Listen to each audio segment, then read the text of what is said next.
अच्छा बच्चे, बिस्मिल्लाहिर्रहमानिर्रहीम। फॉर फर्स्ट ईयर बहुत इंपॉर्टेंट टॉपिक है बच्चे, जरा सुनिएगा।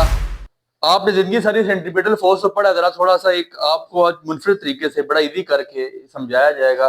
Centripetal force and centripetal acceleration आपका इंपॉर्टेंट टॉपिक है लॉन्ग क्वेश्चंस के लिए। बच्चे जरा गौर कीजिए होता क्या है। सबसे पहले आप सेंट्रीपिटल फोर्स की डेफिनेशन लिख ले, आपने जिंदगी सारी पढ़ी है। The force which compels the body to move in a circular path. The force, बच्चे किताबी बातें नहीं लिखेंगे, गिनी चुनी हुई चीजें कराऊंगा, लॉन्ग क्लियर हो जाएगा, समझेंगे इसको जरा। The force which compels the body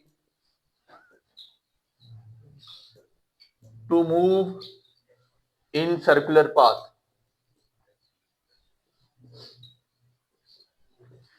गौर कीजिए बच्चे, ये डेफिनेशन सेंट्रीपिटल फोर्स की आपने 9th क्लास में पढ़ी है।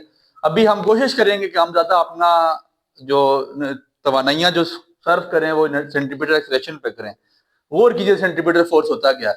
The force which compels the body to move in a circle, वो फोर्स जो बॉडी को सर्कुलर पाथ में रहने के लिए मजबूर करे। क्या करे? The force which compels the body to move in a circular path. आपको बड़ी आसान बड़ी इजी सी एग्जांपल देते हैं। आपने जिंदगी सारी, आप छोटे थे आप पतंग उड़ाते थे, फिर उसके बाद पतंग उड़ाते उड़ाते ना हमारे पास डोर बची तो हम गाटियां डालते थे। गाटी मिसाल के तौर पे हमारे पास पत्थर था और पत्थर के पीछे हमने बांधी होती थी डोर, और हम कभी जब मजे में होते थे तो उसको ऐसे घुमाने लग जाते थे। ठीक है, मिसाल के सुनिएगा, मिसाल सुने बच्चे। ये आपके पास पत्थर है और इसको आपने किससे बांधा हुआ है? स्ट्रिंग के साथ, रस्सी के साथ। किसके साथ बांधा हुआ है? सुनिएगा, गौर कीजिएगा बच्चे। आपने इसको स्ट्रिंग से बांधा हुआ है, और जब आपने इसको स्ट्रिंग से बांधा हुआ है तो पत्थर ऐसे घूमना शुरू है। आपका क्या ख्याल है बच्चे, ये आपके हाथ की लगाई भी फोर्स से घूम रहा है? आप कभी सोचे इस बारे में कि एक चीज वो परपेंडिकुलर है, एक चीज क्या है? परपेंडिकुलर। वो सर्कल में कैसे घूमने लग जाती है? वो सर्कल में ऐसे घूमती है कि जो परपेंडिकुलर चीज है ना, इस पे टेंशन इन स्ट्रिंग है, स्ट्रिंग की वजह से इसके अंदर क्या पैदा हो जाता है? खिंचाव। टेंशन क्या होती है? खिंचाव। स्ट्रिंग की वजह से इसके अंदर क्या पैदा हो जाता है? खिंचाव। आप इसको ऐसे करते हैं ना तो वो घूमने लग जाता है। आप अपना हाथ भी रोटेट ना करें, कभी भी याद रखिए, एक पॉइंट दे रहा हूं। किसी भी स्ट्रेट लाइन चीज को या किसी भी स्ट्रेट लाइन को हम अगर परपेंडिकुलरली उसमें रुकावट डालें, किसी भी स्ट्रेट लाइन में हम परपेंडिकुलरली रुकावट डालें तो वो सर्कल में रोटेट होना। किसी भी स्ट्रेट चीज को हम देखें, पंखा देख रहे हैं, इसमें परपेंडिकुलर रुकावट पड़ी हुई है और वो कहां रोटेट हो रहा है? सर्कल में। समझ आ गई बात की बच्चे? आप कभी इस बात पर गौर करें, आप इन्हें घाटी इस तरह रोटेट करा रहे हैं ना, और आपकी घाटी यहां से टूट गई है, तो आपने क्या देखा? जो पत्थर निकल के जाएगा वो गोल ही निकलेगा। वो नोल गोल निकल के आगे नहीं जाता ना, वो दैट मीन के वो टेंजेंट निकाल के आगे निकल जाता है। दैट मीन के एक चीज ही मूव हो रही है, किसमें? सर्कल में तो मूव हो रही है, लेकिन किसकी वजह से? टेंशन की वजह से। और उसकी डायरेक्शन बेसिकली सर्कल नहीं है, गोल। वो परपेंडिकुलर है। वो यहां आती है तो ऐसी डायरेक्शन बनाती है, यहां आती है तो ऐसी डायरेक्शन बनाती है, यहां आती है तो ऐसी डायरेक्शन बनाती है, यहां आती है तो यहां आती है तो दैट मीन्स के उसकी डायरेक्शन चेंज हो रही है हर पाथ पे। हर थोड़े थोड़े पेज के बाद, थोड़े थोड़े एरिया के बाद डायरेक्शन चेंज हो रही है। इसके साथ ही सी मिसाल है, प्रैक्टिकल करके देख लें। घाटी बांधे रोटेट करें, सेंटर से एक जगह से छोड़ दें, आपको नजर आएगा कि वो स्ट्रेट लाइन में आगे जाएगी। वो टेंजेंट बना रही होती है इसके साथ। वो क्या कर रही होती है? टेंजेंट बना रही होती है। बस ये पॉइंट माइंड में रखना है। वो टेंजेंट किसके साथ? परपेंडिकुलर किसके साथ बनाती है? अपने रेडियस के साथ। किसके साथ? रेडियस ऑफ सर्कल के साथ वो क्या बना रही होती है? टेंजेंट बना रही होती है। और एक वक्त आता है, ठीक है, जो हम किसी, इसलिए आपको ये पॉइंट बताइए, देखिए परपेंडिकुलर बन रहा है, परपेंडिकुलर बन रहा है। मैंने आपको बताया किसी भी स्ट्रेट लाइन चीज को हम परपेंडिकुलर रुकावट डाल के सर्कल में रोटेट करवा। आप खुद घाटी की मिसाल अपने पास ले लीजिएगा। हमने पढ़ा न्यूटन के सेकंड लॉ में, न्यूटन ने कहा F is equal to M A, तो F C centripetal force is equal to M A C. Now what is AC? AC is called centripetal acceleration. AC क्या चीज है? Centripetal. Now we have to find centripetal acceleration. What is centripetal acceleration? ठीक है जी। अब हमने centripetal acceleration की definition लिखनी है। हेडिंग दे दीजिएगा, सेंट्रीपिटल एक्सेलरेशन। इस पॉइंट पे दोबारा आएंगे, ये पॉइंट आपने माइंड रखना है, इक्वेशन माइंड में रखनी है। FC is equal to MAC, ये सब हेडिंग में लिख लीजिए अपने पास, इसकी हेडिंग आपने अपने माइंड में रखनी है बच्चे।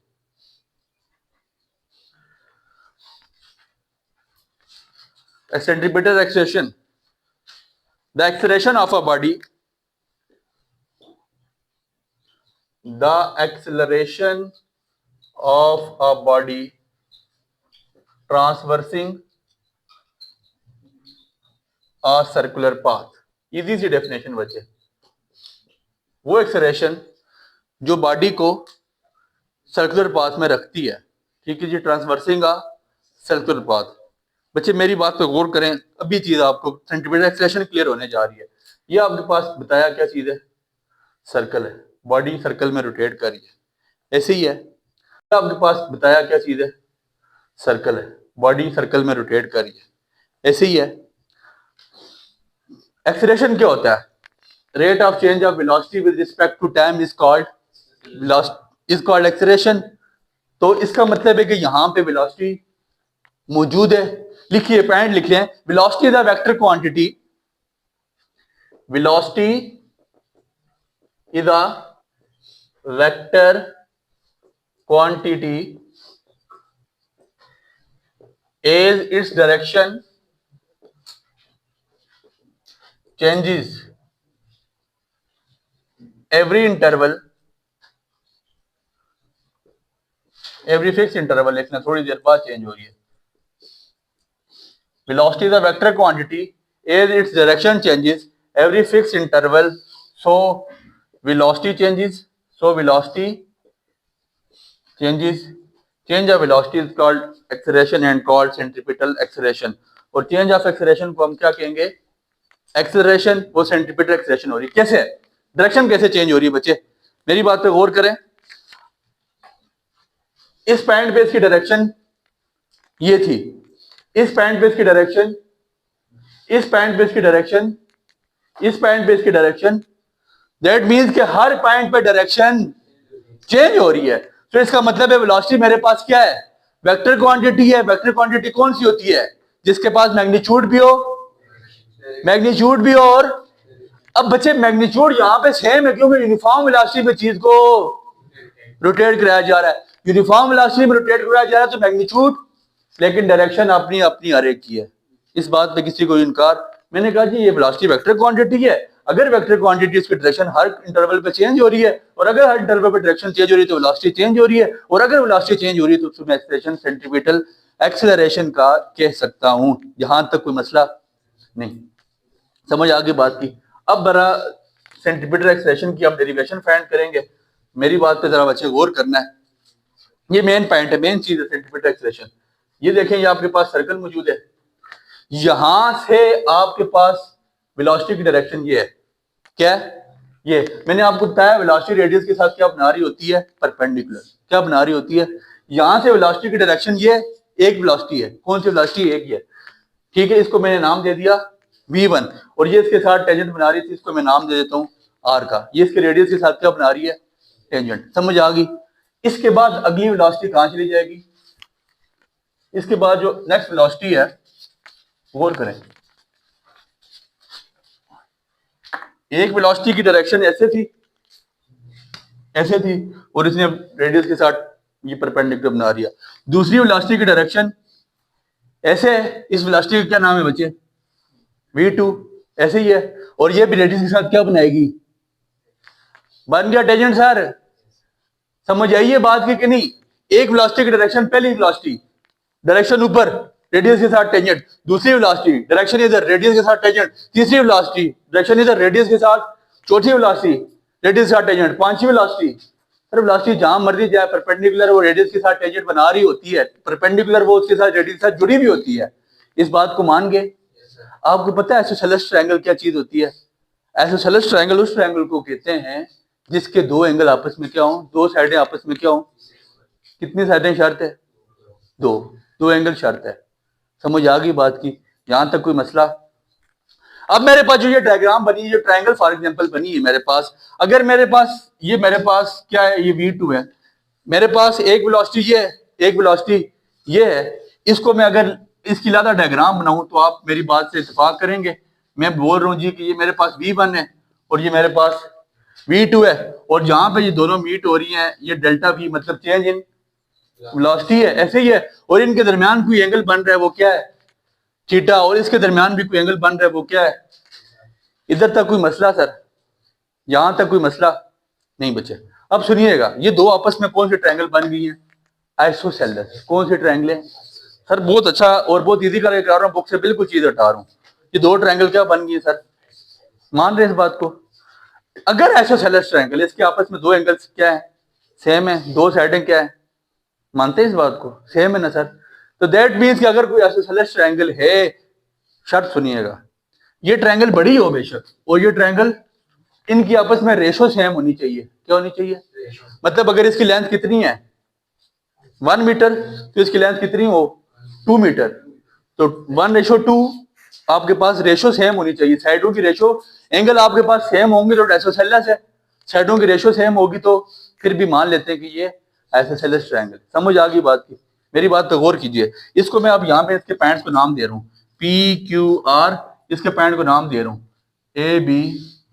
मेरी बात को आपको समझ नहीं आ रही है, यहां तक कोई मसला, ABCPQ। अब यही ट्रायंगल मैंने उठा के ऐसे रोटेट करके यहाँ पे बना के आपको बता दिए, ये वाली ट्रायंगल ऐसे रोटेट करके, ये इसका V1 ये बना दिया, इसका V2 ये बना दिया, इसके दरमियान थीटा ये बना दिया, और इनके आपस में रिजल्टेंट डेल्टा V बना दिया। यहां तक कोई मसला सर, पॉइंट खत्म करने जा रहा हूं, मेरी बात पे गौर कीजिएगा, क्वेश्चन खत्म होने जा रहा है, इधर गौर करें बच्चे, पॉइंट समझे। यहां तक कोई मसला, मैंने कहा जी कि अगर ये आइसोसेलेस है, मैंने कहा अगर ये आइसोसेलेस है तो इनकी आपस में रेशो भी सेम होगी, ऑफ कोर्स होगी। दैट मींस के आपके पास में इसकी रेशो इस थीटा के सामने वाली जो साइड है, ये थीटा के सामने वाली साइड है, होगी, ऑफ कोर्स होगी। दैट मींस के आपके पास में इसकी रेशो इस थीटा के सामने वाली जो साइड है, ये थीटा के सामने वाली साइड है, और यहां ये थीटा के सामने वाली साइड ये है, यहां थीटा के सामने वाली साइड कौन सी है, QR, कौन सी साइड है, और यहां थीटा के सामने कौन सी साइड है,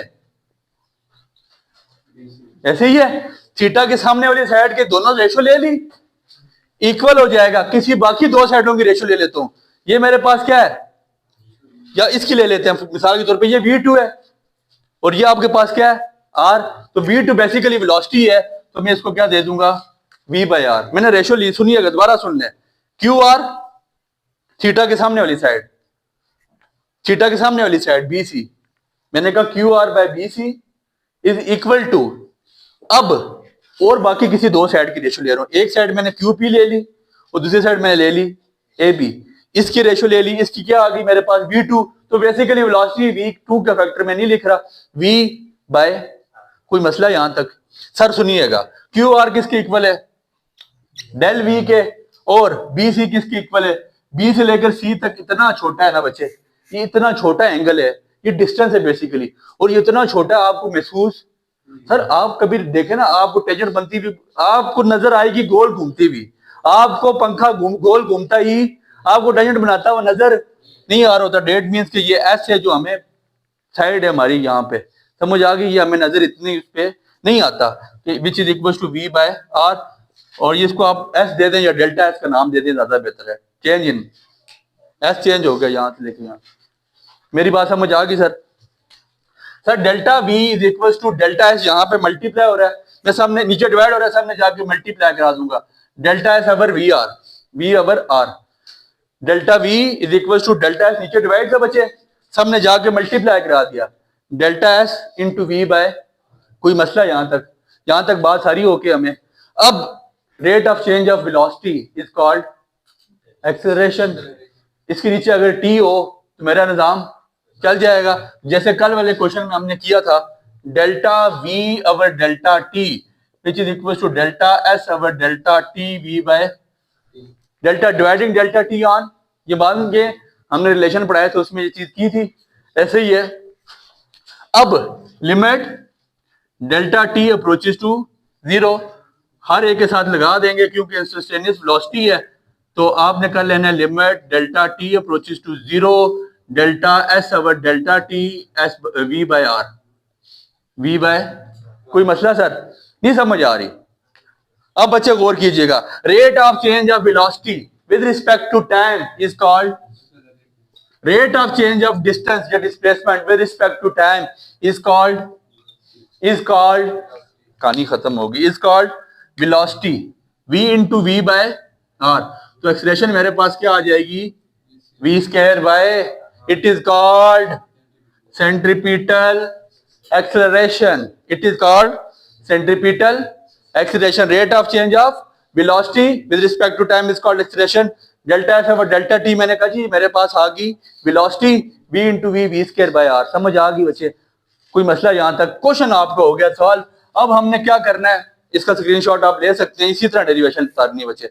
अब हमने ऐसा करना है, हमने जो पहली डेरिवेशन लिखी थी सेंट्रीपिटल फोर्स की भी हम यहां से निकाल लेते हैं। मुझे पता है centripetal force F C is equal to M A C, तो F C is equal to M A C की जगह क्या डाल दूंगा, v square by r, this is called centripetal force. F C is equal to M V का square by r, it is called centripetal force. समझ आ गई बात की। अगर इसी को हम in term of omega find करें तो कर सकते हैं, कैसे, ठीक है जी, v की जगह हम क्या डाल सकते हैं, ओमेगा, v की जगह ओमेगा डाल देते हैं, तो F C is equal to M omega का स्क्वायर बाय आर। बल्कि इसकी जगह आप ऐसा कर लें, v is equal to, as we know that v is equal to are omega, तो F C is equal to M, v की जगह डाल देंगे आर ओमेगा, तो आर का स्क्वायर ओमेगा का स्क्वायर बाय आर, ये आर इस आर से कट जाएगा, तो F C is equal to are omega का square. This is angular centripetal force, it is called angular centripetal force. v is equal to are omega, v की जगह are omega डाल दिया, and then हमने इसको F C is equal to M R omega का square. उम्मीद करते हैं आप Give it a like. Stay updated. Like, subscribe, and comment.